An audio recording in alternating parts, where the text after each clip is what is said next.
कोई आजादी देता नहीं है, ये छीनना पड़ती है, जंजीरों को तोड़ना पड़ता है। चेयरमैन पाकिस्तान तहरीक इंसाफ इमरान खान का फैरोजवाला में लॉन्ग मार्च के शुरका से खिताब। कहा, आज मुल्क के सबसे बड़े डाकू को हम पर मुसल्लत किया गया है। इमरान खान ने कहा कि हमने मुल्क को इन चोरों से आजाद कराना है। हकीकी आजादी मार्च में मेरे साथ सबने शिरकत करनी है। सबने अपने बच्चों के मुस्तकबिल के लिए मार्च में शिरकत करनी है।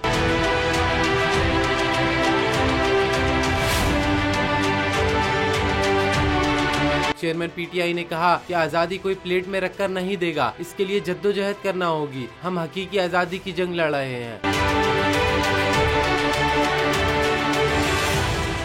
पीटीआई का हकीकी आजादी मार्च सिर्फ बोल दिखा रहा है। 24 घंटे हकीकी आजादी मार्च, सबसे ज्यादा रील्स और सबसे ज्यादा रेटिंग्स के साथ बोल रहा नंबर 1।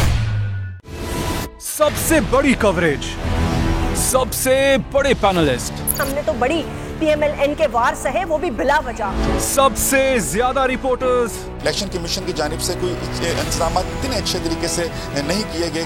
बोल की रिवायत, सबसे पहला नतीजा। अहम खबर है, बहावलनगर भी कप्तान का पीटीआई कामयाब, मुकम्मल गैर हतमी गैर सरकारी नतीजा सिर्फ बोल न्यूज पर। लम्हा बा लम्हा इलेक्शन की खबर सिर्फ बोल पर। सब्सक्राइब करें और बेल दबाएं ताकि कोई खबर रह न जाए।